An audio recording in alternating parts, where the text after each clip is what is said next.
स्वागत है आप सभी का इस YouTube चैनल में। तो फ्रेंड्स, कल हम पढ़े थे कि वर्ण परिचय। वर्ण परिचय में हम पढ़े थे स्वर वर्ण के बारे में। स्वर वर्ण में कितना वर्ण आते हैं, कहाँ से उच्चारित करते हैं, कैसे उच्चारण करते हैं, वो कितने प्रकार के हैं, ये सब कल हम पढ़े हैं। तो आज हम पढ़ने वाले हैं व्यंजन वर्ण।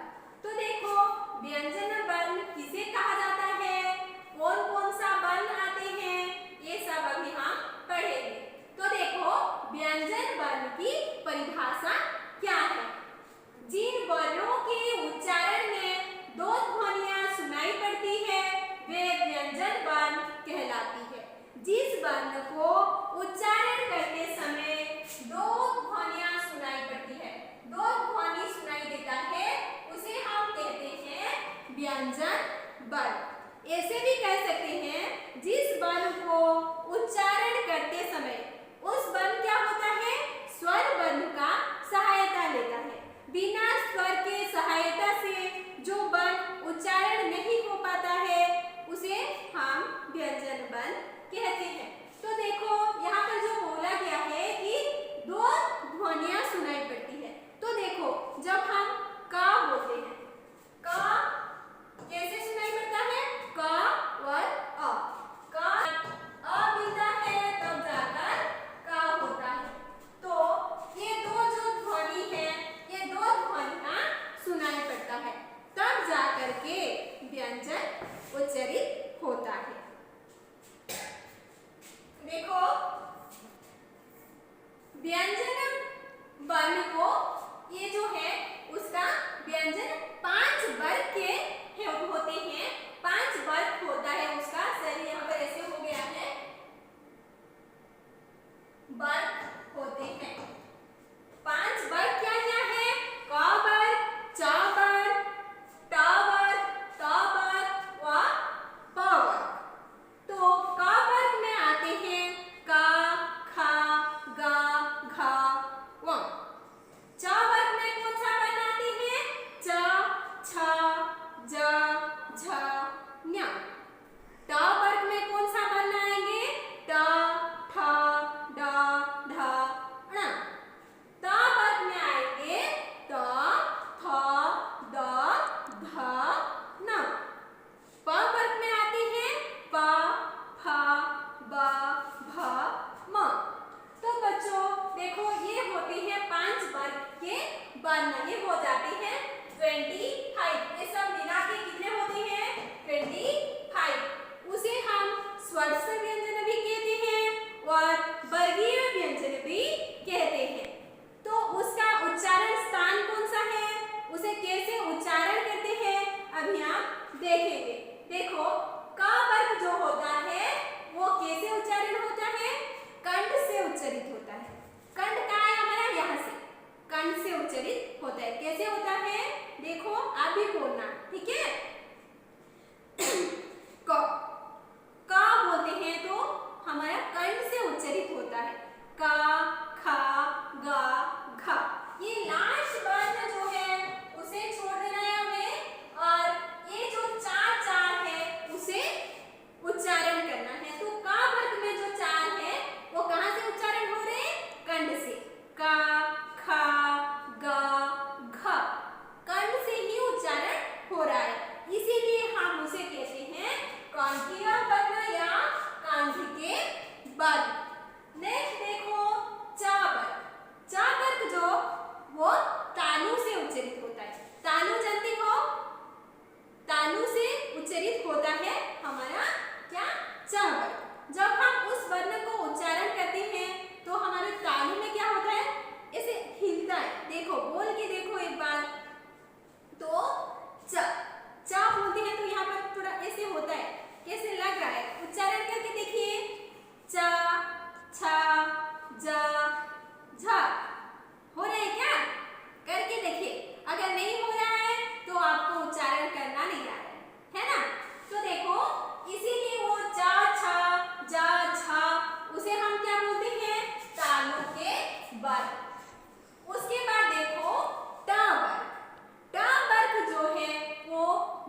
नहीं होगा। बोल के देखो, ट ट बोलते हैं हमारा जीभ जो है होठ हो जाता है और ऊपर टच होता है घंटी के पास, हो रहा है ना, ट ठ ढ हो रहा है ना, ऊपर टच हो रहा है और जीभ जो है होल्ड हो रहा है। अगर नहीं होगा तो हम उच्चारण नहीं कर सकते हैं, इसीलिए हम उस वर्ण को मूर्धा के वर्ण कहते हैं। उसके बाद देखो त वर्ग, त वर्ग जो होता है हमारा दांत के वर्ण होते हैं, दंता वर्ण है ना। अगर हमारा जीभ और दांत दोनों अगर टच नहीं होंगे तो हम उस वर्ण को उच्चारण नहीं कर सकते हैं। उच्चारण करके देखो, बिना टच किए जीभ को और दांत को बिना टच किए उच्चारण करो तो होगा क्या? नहीं होगा। कैसे होता है? त बोलते हैं तो हमारा जीभ जो त वर्ग जो होता है वो दांत के वर्ण होता है। तो उस वर्ण को जब हम उच्चारण करते हैं तो हमारा जीभ और दांत जो है दोनों टच करते हैं, तब जा करके हम त वर्ग को उच्चारण कर पाते हैं। अगर टच नहीं होगा तो हम त वर्ग को उच्चारण नहीं कर पाएंगे। ये जो चार वर्ण हैं त, थ, द, ध जो हैं, बोलो तो त बोलते हैं। तो हमारा जीभ जो है और दांत दोनों टच हो रहे हैं। बिना किए कर सकते हो क्या? बोल के देखो तो एक बार, हो रहा है क्या?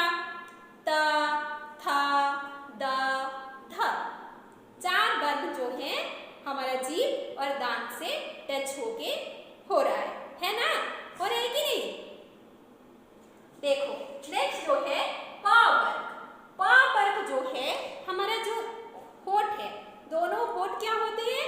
टच होते हैं, तब जा करके वो वर्ण उच्चारण होता है। अगर दोनों होठ टच नहीं होगा तो हम उस वर्ग को उच्चारण नहीं कर सकते हैं। करके देखो, अगर किसी का हो रहा है तो कमेंट में बताना, है ना। तो देखो ये वर्ण कैसे उच्चारण होते हैं? प बोलते हैं तो हमारा दोनों होठ क्या हो रहे हैं? मिल रहा है, तब जा करके हम उस वर्ण को उच्चारण कर पा रहे हैं। प, फ, ब, भ, है ना। वो चारों वर्ण होठ मिल रहा है तब जा करके उच्चारण हो रहा है, इसीलिए हम उस वर्ण को कहते हैं होठ के वर्ण। समझ गए कौन सा वर्ण कहाँ से उच्चारित हो रहा है? पता चल रहा है ना। तो देखो उसको याद रखने के लिए एक छोटा सा ट्रिक है, उस ट्रिक के माध्यम से हम ये सब आसानी से याद कर सकते हैं।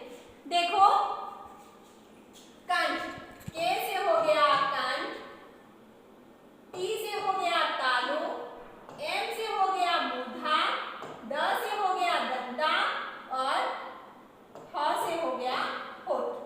के टी एम द ह। अगर हम के टी एम द ह को याद रखेंगे तो ये सब हो जाएंगे, है ना। के टी एम द ह इतना ही हमें याद रखना है। और क च ट क क वर्ग, च वर्ग, ट वर्ग, थ वर्ग और प वर्ग, इतना याद रखेंगे तो बाकी सब अपने आप याद हो जाएगा। के से हुआ कंठ, टी से हो गया तालु, एम से मूर्धा, द से दंता और ह से होठ हो जाएगा। के टी एम द ह, क च ट त प, न्य म ण न, है ना। उसे क्या बोलते हैं? नासिक्य वर्ण। नासिक्य, देखो ये वर्ण जो होते हैं नाक से उच्चारित होता है, इसीलिए मैं पहले से बोली थी कि लास्ट वर्ण जो है ये 5 को छोड़ देना, है ना। ये कैसे? न्या, न्या बोलते हैं ना, न्या, मा, वा, ना, न, ये जो है हमारे नाक से उच्चारित होता है। अगर कोई गाना गा रहे होते हैं तो बोलते हैं ना, क्यों नाक से गा रही है, बोलते हैं कि नहीं। तो ये 5 वर्ण जो हैं वो नाक से उच्चारित होता है, इसीलिए उसे हम बोलते हैं नासिक्य वर्ण। तो बच्चों ये जो 5 वर्ग है ये समझ में आ गया है। अभी हम आगे देखते हैं और क्या क्या है।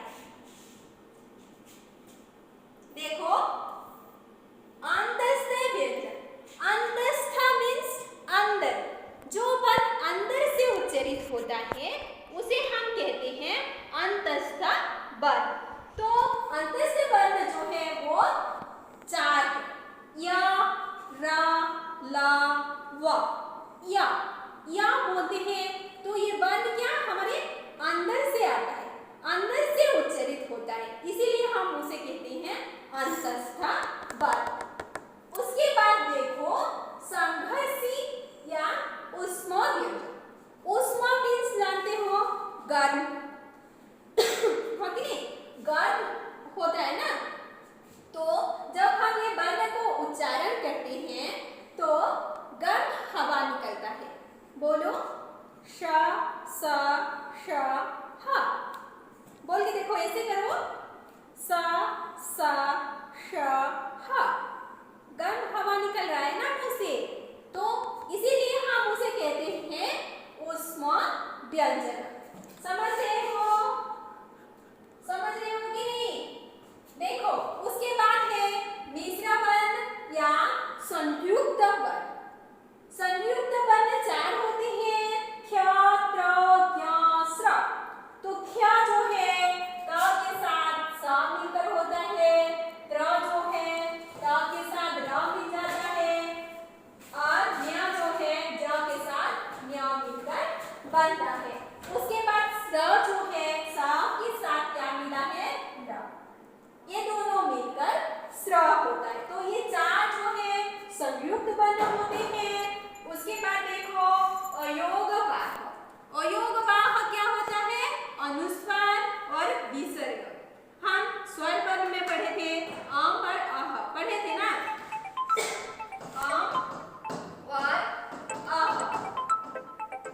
तो अम और अह जो है, अम और अह जो है वो क्या होता है, अनुस्वार और विसर्ग में आ जाता है। इसे हम कैसे इस्तेमाल करते हैं, गंगा। अगर हम गंगा लिख रहे हैं तो ग अंग गा, ऐसे लिखते हैं क्या, नहीं, वो क्या होता है, गंगा गंगा। तो ये जो अंग है उसे हम यहाँ पर इस्तेमाल करते हैं, है ना। ऐसे लिखते हैं, ये गलत होता है, ये सही होता है। ये जो अनुस्वार है उसे हम ऐसे यूज करते हैं, है ना। उसके बाद देखो अनुनासिक। अनुनासिक जो है चंद्र बिंदु। चंद्र बिंदु को ज्यादातर हम स्वर वर्ण में ही इस्तेमाल करते हैं, यूज करते हैं, है ना। तो आज के लिए इतना ही। नेक्स्ट क्लास में हम आगे